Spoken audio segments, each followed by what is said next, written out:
Hey guys, welcome to another video from Sustainable Success. As you can probably tell from the title, in this video we're going to be talking about how to form healthy and supportive relationships in high school. So the four biggest kinds of relationships that you should focus on in high school is with your teachers, with your friends, your parents, and yourself. Okay, now let's get into our first category, which is teachers. You don't have to be the top in your class for a teacher to quote-unquote like you.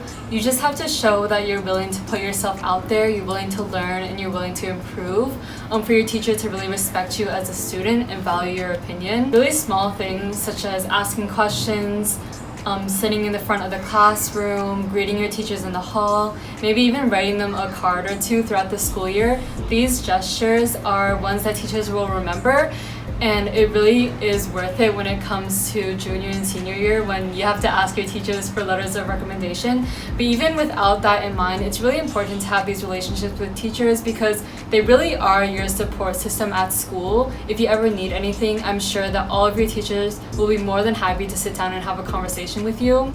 Having a good relationship with your teacher is also such a great motivation to do well in the class. The classes that I tended not to do well in were also the classes where I didn't really like the teacher as much, and what I also found was the classes that I did do well in were the classes that I had a really good relationship with my teacher. The older you get, the more your teachers are going to treat you like an equal rather than just a normal student.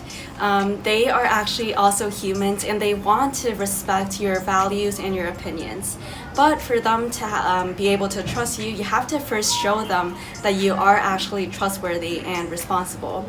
And like what Anita said, you can do this by putting your best effort into every single assignment and showing your willingness and passion to learn in their class.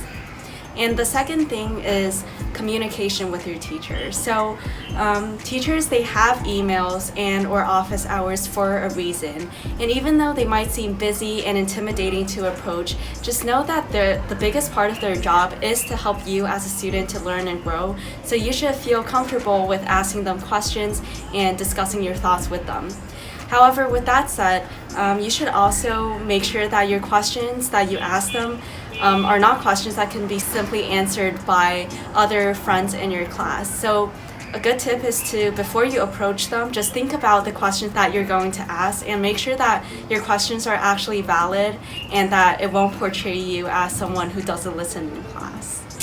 Your friends ultimately build the foundation on which your high school experience lies upon, and as your life changes, as your priority shifts, expect to lose and gain some friends. Sometimes it can be hard to come to terms with these changes, but it's important to recognize that your friends should be people that are inspiring, motivating, and supportive of what you do. For example, when I changed my friend groups, I found that my grades improved, I became more confident, more outgoing, and more outspoken.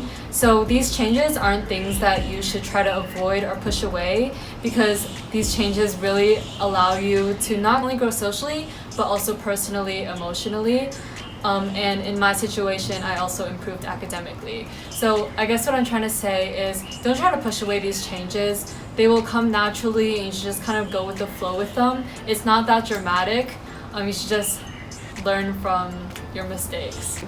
So in high school, over the 4 years, some of your friends might kind of grow apart from you just because your hobbies and your aspirations change over the years, and that's completely normal.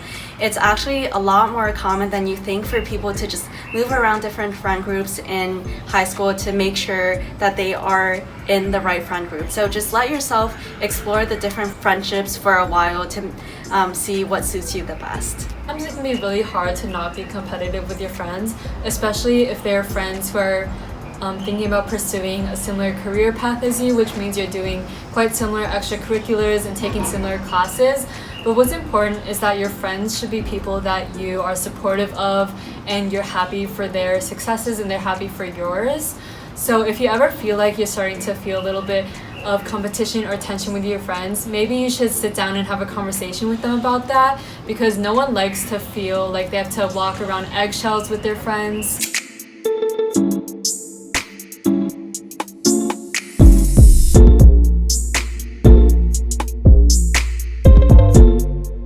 We also have a post about collaboration and healthy competition on our website, sustainablesuccessproject.org, where we talk a little bit more about finding that balance between competition and collaboration, because obviously healthy competition can be a great motivator, but we also have to find that perfect balance in order for our learning environment to be thriving.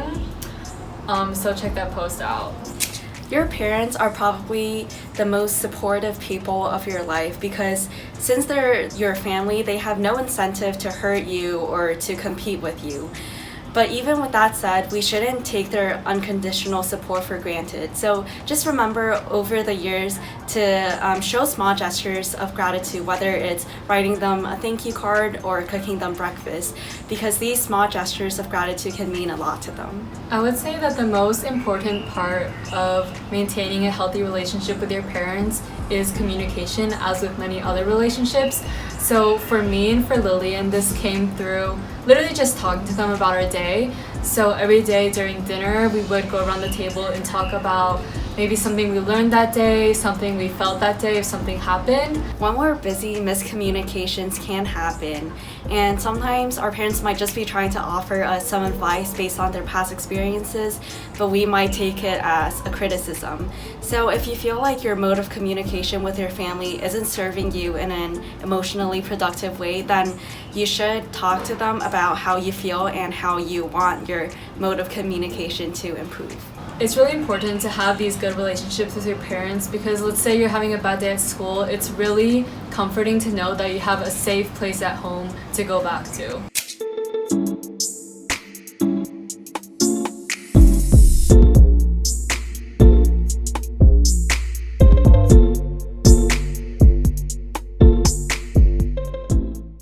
The relationship that you have with yourself is probably the most ignored and overlooked relationship that you're going to have in high school.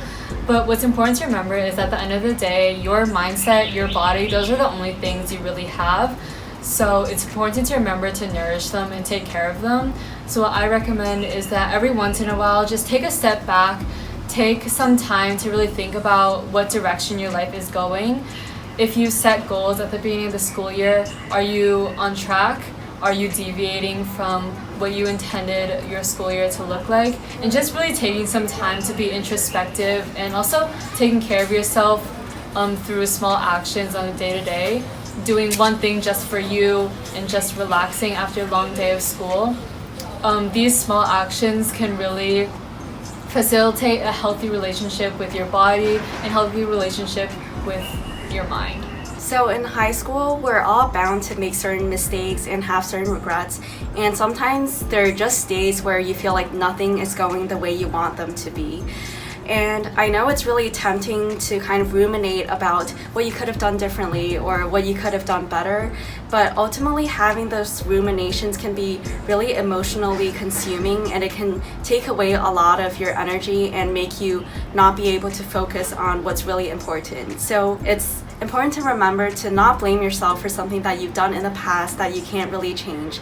So the best way to go about those kind of mistakes is to just acknowledge that it happened, but you are moving on from it, knowing that you have learned from it and that you will improve on it in the future. This brings us to the end of this video. We really hope that these advice were helpful, and if you like this video, also go check out the other two videos, which are on commitment and establishing yourself as someone trustworthy and responsible.